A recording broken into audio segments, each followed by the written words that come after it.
Tidjane Thiam, bonjour. Bonjour. Après la décision du G20 Finance, quelle est votre réaction? Écoutez, je me réjouis, c'est une première étape. Comme vous le savez, nous avons insisté pour que une aide exceptionnelle soit dégagée en faveur de l'Afrique. Nous sommes face à une crise absolument exceptionnelle et partout dans le monde, des mesures exceptionnelles ont été prises. Donc, nous avons souhaité depuis le début de la crise que des mesures exceptionnelles soient également prises en faveur de l'Afrique. Et ce moratoire qui vient d'être approuvé par le G20 va apporter aux États africains, au moins dans un premier temps, les moyens d'agir rapidement et efficacement, on l'espère, contre la pandémie.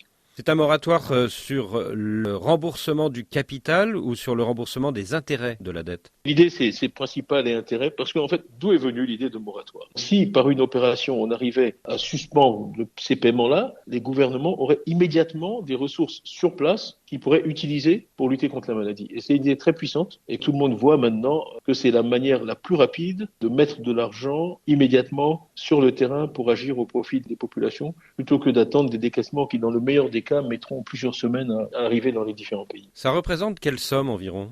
C'est difficile à chiffrer, mais disons qu'en gros, on aurait dû payer quelque chose comme 44 milliards cette année d'intérêts, et une grosse partie de ça va être reportée, mais ce sont des sommes très très significatives et à la mesure du choc économique que subissent les économies africaines. Sur les 44 milliards que les pays débiteurs auraient à payer cette année 2020, il ferait l'économie de 12 milliards. Vous confirmez ce chiffre? Je ne connais pas ce chiffre, mais moi je pense que l'économie sera beaucoup plus importante que 12 milliards. Donc c'est vraiment très très significatif. Et surtout, encore une fois, ça va aller immédiatement à des dépenses urgentes qui sont indispensables pour maîtriser la pandémie. Parce que je suis pas du tout un spécialiste de santé, mais j'ai parlé à quelqu'un comme Tom Frieden, qui a été le patron du CDC en Amérique pendant 10 ans, etc. Et ceux qui m'ont tous expliqué, c'est que le confinement est peut-être nécessaire, mais que vraiment la solution, c'est de tester. Parce que malheureusement, notre appareil hospitalier n'a pas la capacité de traiter un grand nombre de malades. Donc, ce qu'il faut faire à tout prix, c'est éviter l'augmentation très forte du nombre de malades. Donc, il faut tester, dépister, identifier les personnes qui ont été en contact, isoler et traiter. Première réaction de la plateforme d'ONG Dette et Développement, ces dettes ne sont pas annulées, du coup les remboursements attendus en 2020, eh bien, ils seront toujours dus en 2021, ils seront même majorés des intérêts accumulés sur la période et la dette l'année prochaine, eh bien, elle sera d'autant plus insoutenable.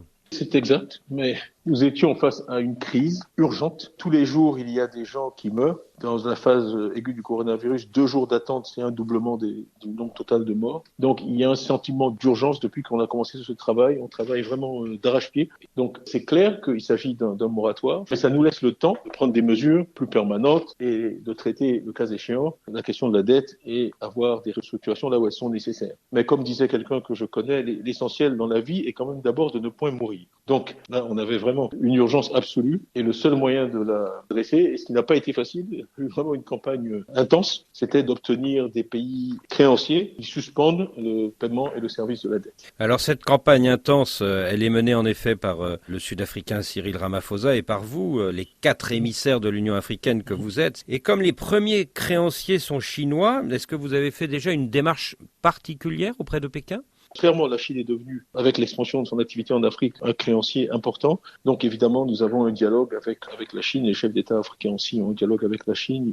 Donc évidemment, il y a déjà eu des démarches vis-à-vis de la Chine. Ce que nous souhaitons, c'est qu'elle participe à ce mouvement. Vous observerez déjà que le G7 a fait aussi un communiqué confirmant l'accord du G20. Donc le G20, ça veut dire que la Chine ne s'est pas opposée à ceci. Moi, je suis confiant que la Chine va participer à ce grand mouvement international de solidarité avec l'Afrique. Alors, c'était sur RFI, le président français Emmanuel Macron veut aller plus loin que ce moratoire. Il propose une annulation massive de la dette africaine. Est-ce que c'est possible cette année 2020 ?